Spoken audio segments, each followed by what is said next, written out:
Hier, je me suis fait une réflexion. Pourquoi il y a autant d'entrepreneurs qui galèrent à trouver des clients? Parce qu'ils ont littéralement des dizaines de milliers de clients potentiels devant les yeux. Et je vais te prendre un exemple que j'aime bien, celui du coach sportif. La plupart des coachs sportifs en ligne que je connais, ils galèrent à générer quelques milliers d'euros de chiffre d'affaires par mois. Alors qu'en France, on est à peu près 67 millions d'habitants et honnêtement, tout le monde a besoin de bouger, de faire du sport, etc. Que ce soit pour perdre du poids, que ce soit pour prendre du poids, ou que ce soit pour être en forme, pour être bien dans sa peau, etc. Je pense que tu es d'accord avec moi sur le sport. Et si on suit ce raisonnement, il y aurait des dizaines de millions de clients potentiels pour les coachs sportifs. Alors comment ça se fait qu'ils rament pour trouver juste quelques clients? Et ça c'est valable peu importe ton domaine et peu importe ta niche, parce qu'il y a plein d'entrepreneurs qui ont besoin de trouver plus de clients, il y a plein de personnes qui ont besoin d'avoir plus confiance, de se sentir mieux, etc. Donc dans cette vidéo, je vais te donner 5 conseils qui t'empêchent aujourd'hui de trouver de nouveaux clients. Et reste bien jusqu'à la fin de cette vidéo parce que hier j'étais au téléphone avec un ami qui est coach séduction, qui a généré plusieurs millions d'euros de chiffre d'affaires avec son activité et qui m'a donné un conseil que je vais te partager qui peut faire toute la différence. La première raison pour laquelle tu ne trouves pas assez de clients, c'est que simplement tu ne les cherches pas. Alors là, tu vas te dire, ok, c'est débile comme conseil, mais pourtant je te garantis qu'il y a une grande partie des entrepreneurs qui au final ne font pas ce qu'il faut pour chercher les clients. Et quand on regarde leur agenda, il y a plein de trucs de partout qui servent pas à grand chose, mais pourtant il n'y a absolument rien pour aller chercher de nouveaux clients. Alors que c'est la base d'une entreprise, aller faire plus de chiffre d'affaires pour développer son entreprise et donc aller chercher de nouveaux clients. Et un truc que je t'invite à faire, c'est de prendre ton agenda, regarder ces derniers jours, qu'est-ce que tu as fait et regarder concrètement quelle tâche t'apporte de la valeur, quelle tâche apporte de l'argent et qu'est-ce qui sert à rien. Et c'est aussi être dans une démarche et être proactif parce que c'est sûr que si tu attends que les clients viennent tout seuls à toi-même et que tu n'as rien derrière, et ben ça va être très compliqué. Alors que si tu vas toi-même chercher les clients, si tu n'attends personne et que tu vas chercher les choses que tu souhaites, et ben là ça ira beaucoup plus vite. Donc, essaye de regarder comment tu peux aller chercher tes clients et si concrètement tu vas les chercher. Parce que les clients sont là et si tu veux, en fait, tu as juste à les chercher pour aller les trouver. Alors bien évidemment, il faut utiliser les bonnes méthodes, mais c'est sûr que si tu ne vas jamais les chercher, bah tu les trouveras jamais.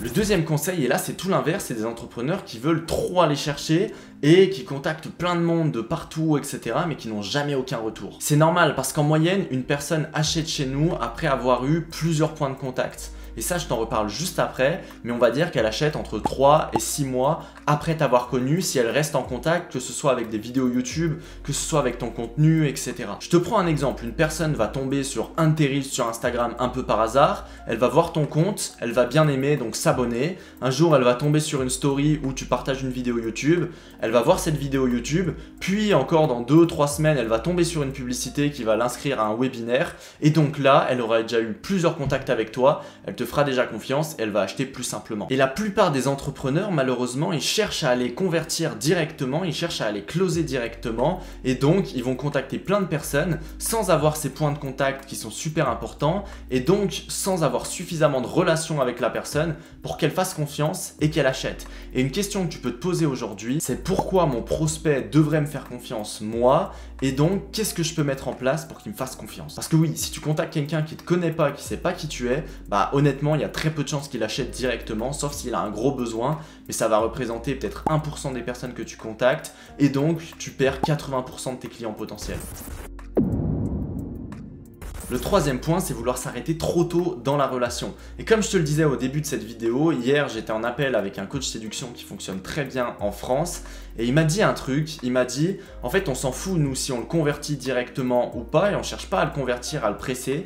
De toute façon, on sait qu'il achètera à un moment. Et ça, c'est super puissant parce que la majorité des entrepreneurs, ils ont une passoire entre les mains et ils cherchent à remplir cette passoire-là avec toujours plus d'eau. Ça veut dire quoi? En fait, ils cherchent à aller contacter toujours plus de monde, ils cherchent à aller voir toujours plus de monde et à convertir des personnes à froid un peu de partout. En fait, ils galèrent et ils s'épuisent à vouloir remplir cette passoire alors que les entrepreneurs qui fonctionnent bien, que j'ai rencontrés, avant de vouloir remplir la passoire, ce qu'ils vont faire, c'est qu'ils vont vouloir boucher les trous. Donc certes, ils auront un modèle d'acquisition qui marche bien, ils vont aller chercher de nouvelles personnes, mais chaque personne, une fois qu'elle est rentrée dans l'écosystème, et ben, ils savent qu'à un moment ou un autre, elle va convertir. Parce que si elle est rentrée dans l'écosystème, ça veut dire qu'elle est intéressée par ce qu'ils font. Et rentrer dans l'écosystème, ça veut veut dire quoi? Elle peut avoir téléchargé un e-book, s'être inscrit à un webinaire ou simplement s'être abonné à un compte Instagram. Parce qu'ils savent qu'ils vont suffisamment lui apporter, ils vont pas aller chercher sans cesse de nouvelles personnes, ils vont juste apporter suffisamment à ces personnes qui sont déjà présentes, les caresser entre guillemets dans le sens du poil, faire augmenter leur confiance pour derrière pouvoir les convertir plus simplement. Et c'est encore plus vrai aujourd'hui où il y a beaucoup plus de concurrence. Vos prospects n'achèteront pas directement et donc il faudra du temps avant de les convertir. Et aujourd'hui, qu'est-ce que vous avez en place pour réchauffer les prospects, pour les faire rentrer dans un système, donc pour leur montrer un petit peu ce que vous faites, etc. et les réchauffer au fur et à mesure, ou en tout cas entretenir la relation jusqu'au moment où ça close. Et c'est là où ça bloque. Et moi, je crois vraiment en ce truc-là de réchauffer ses prospects avant d'acheter. Et nous, quand on remarque, la majorité de nos clients achètent entre 3 et 6 à 9 mois après nous avoir connus. Et donc, si on n'aurait rien mis en place, on perdrait 80% de notre chiffre d'affaires et on serait très peu profitable. Le quatrième point, c'est que tu n'as pas de système d'acquisition clair. Et ça, c'est ce que je remarque chez la plupart des entrepreneurs. Au final, ils fonctionnent soit avec un peu de bouche à oreille, soit ils ont plein de trucs mis en place un peu de partout, sauf qu'ils ne savent pas concrètement comment acquérir des clients avec un système d'acquisition clair. Il n'y a pas besoin de 15 000 systèmes d'acquisition compliqués, il y a juste besoin d'un système qui soit clair, où on sait comment on est visible, on sait comment on attire des personnes dans notre système et on sait comment on les convertit derrière.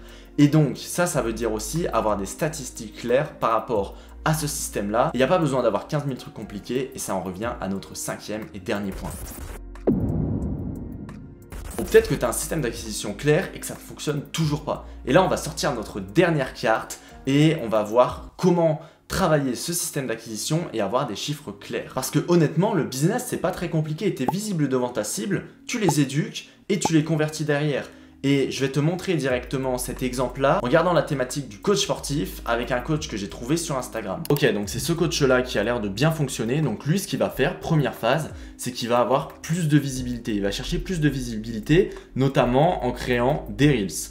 Ensuite, il y a une partie des personnes qui vont voir ces Reels, qui vont cliquer sur son lien en bio et il aura un petit challenge de 7 jours offert qui va servir à réchauffer, à éduquer son audience. Donc on va rentrer son prénom et son email et donc on va tomber sur une vidéo chaque jour qui va être débloquée et donc sur cette vidéo là il va nous apporter de la valeur, il va chercher à nous convertir sur différents points et on aura la possibilité de réserver un bilan forme offert, donc un appel téléphonique et dans cet appel téléphonique là il va nous convertir. Donc maintenant, on va prendre des statistiques. Imaginons qu'il fasse un réel par jour et qu'il fasse en moyenne 10 000 vues sur chacun de ses Reels. Ça veut dire qu'il va faire 300 000 vues par mois. Maintenant, imaginons que seulement 0,1% des personnes qui voient ces Reels cliquent sur son lien en bio, sur son petit challenge et s'inscrivent.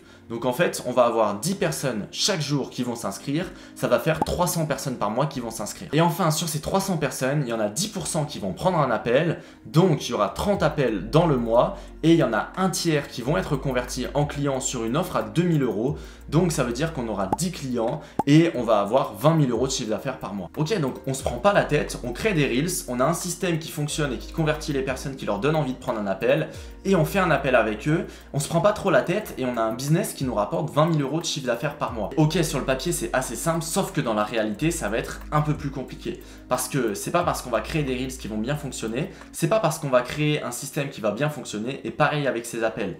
Mais avoir des chiffres clairs, ça va permettre de voir concrètement où est-ce qu'on bloque. Si on a un bon système, on convertit plutôt bien, mais on n'a pas de visibilité, et ben on va devoir mettre en place des actions pour avoir plus de visibilité et renvoyer plus de personnes dans notre système.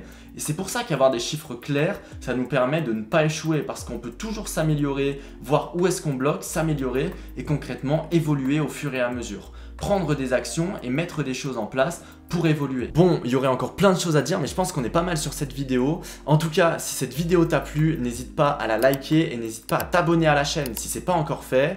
Nous, on se retrouve très vite pour une prochaine vidéo. C'était Mathis, ciao!